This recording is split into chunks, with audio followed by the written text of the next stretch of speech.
लाल गाडीतनं मला फिरवली की मला आनंद झाला. माझ्या नातवानं मला लई मोठीपणा दिला. आज माझं नाव मोठं किती झालं.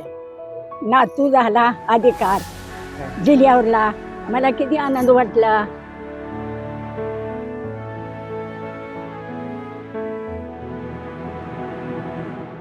सांगली जिल्ह्यातील एका तरुणाने अत्यंत प्रतिकूल परिस्थितीवर मात करत UPSC परीक्षेत यश मिळवलं. आटपाडी तालुक्यातील मिटकी गावच्या प्रवीण कोळपे यांनी देशात 584वा क्रमांक पटकावत IPS सेवेसाठी निवड निश्चित केली. वडिलांचे निधन झाल्यानंतर शेतात मजुरी करणाऱ्या आईच्या कष्टावर त्यांनी शिक्षण पूर्ण केलं आणि अखेर 6व्या प्रयत्नात हे यश मिळवलं. पाहूया त्यांच्या जिद्दीची ही प्रेरणादायी कहाणी. केंद्रीय लोकसेवा आयोगाच्या नागरी सेवा परीक्षा 2025चा अंतिम निकाल जाहीर झाला. या निकालात सांगली जिल्ह्यातील आटपाडी तालुक्यातील मिटकी गावचा सुपुत्र प्रवीण कोळपे यांनी देशात 584वा क्रमांक पटकावत मोठे यश मिळवलं.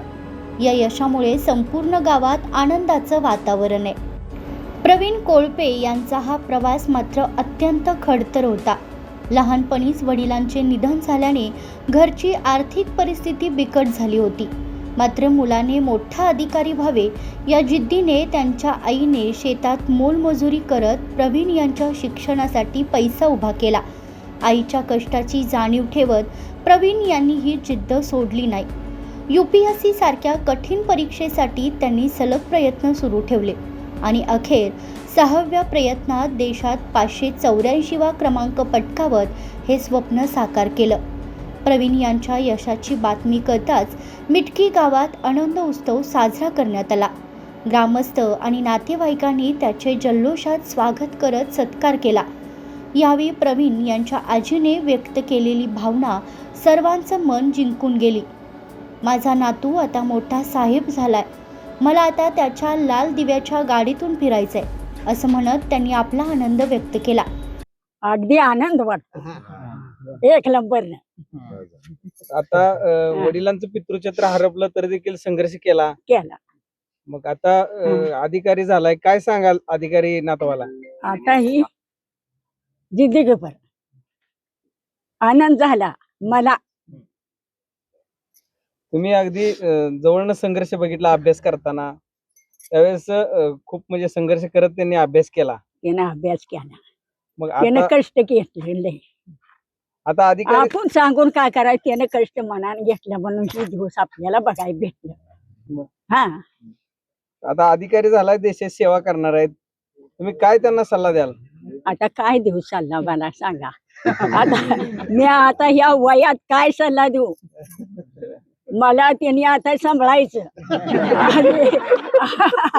आणि गाडीत फिरवायची अगबार. माझी हवल फिटली. वय किती आहे वय तुमचं? आता वय किती आहे कुणा ठाऊक. माझी लाल गाडीतनं मला फिरवली की मला आनंद झाला. लाल देवीच्या गाडीतून फिरवावं अशी तुमची अपेक्षा? हा, बस लोक म्हणूनच गेलाय ना, तू तुला फिरवतो या आई. म्हणजे लेखानं जाताना सांगितलं होतं की बाबा असं होणार आहे. नाही, अधिकारी साहेबांच्या पण वडिलांचं हे स्वप्न होतं का? आमच्या गावामध्ये सगळ्यात शिक्षित म्हणलं तर यांचे वडीलच होते. वडील त्यांचं पण स्वप्न होतं, परंतु काय करणार. मुलाला किती शाळा शिकवली तुम्ही? तुमच्या मुलाला? माझ्या मुलाला 15वी शाळा शिकवली. बर शिक म्हणलं तू शिकला नाही, बर बर. मग काय करायचं. त्याचा मुलगा तरी शिकला ना, बस मला हे आनंद मोठा झाला. आज लोक तुम्हाला भेटायला येतात.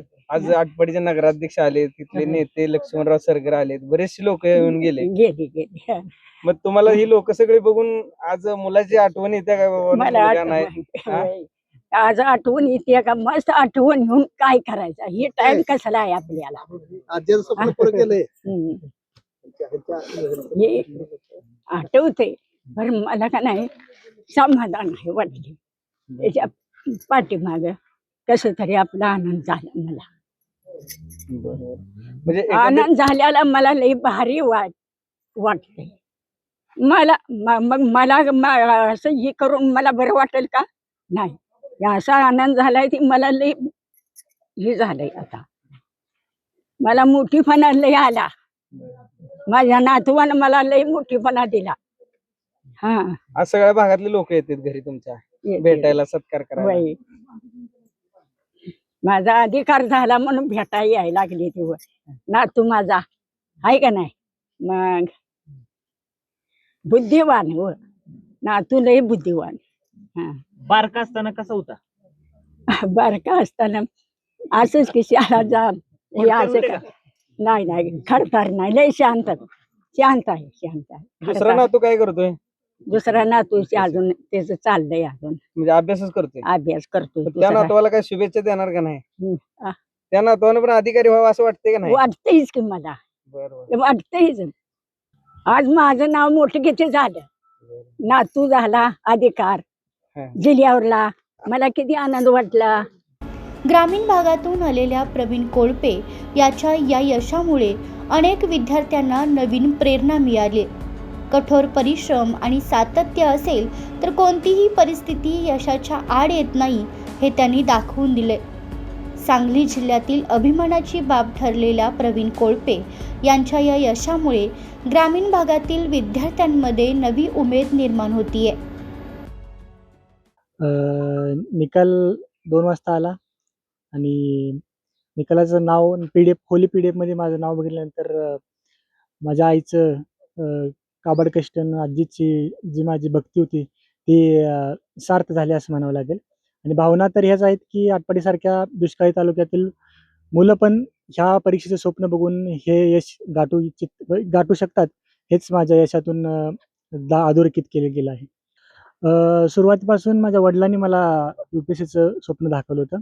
पण अनफॉर्च्युनेटली ते 2021 मध्ये कोविडमध्ये वारले आणि त्यांचाच मला सुरुवातीपासून पाठिंबा होता. सगळ्यांच्या विरोधात जाऊन मला त्यांनी दिल्लीला थोड्या दिवसासाठी क्लासला पाठवलं आणि वडील वारल्यापासून माझी आई, आजी हेच माझे स्ट्रॉंग पिलर आहेत. माझा भाऊ जो की माझ्या प्रत्येक गोष्टीमध्ये माझ्यासोबत असतो. तो मला मेन्स वेळी मला अभ्यास करायला टाईम नव्हता तर तो माझं सगळं करायचा. कपडे वगैरे त्याचं तेच धुवायचा. मला फक्त अभ्यास कर म्हणायचा. मी कराडला लायब्ररीला सकाळी जायचो, संध्याकाळी यायचो. तर भाऊ माझा पाठीराखा आहे असं म्हणावं लागेल मला. माझ्या भावाचं ह्यामध्ये खूप मोठं योगदान आहे. माझी आजी, आई सगळ्यांचंच खूप मोठं योगदान आहे आणि हे यश त्यांनाच मी डेडिकेट करू इच्छितो.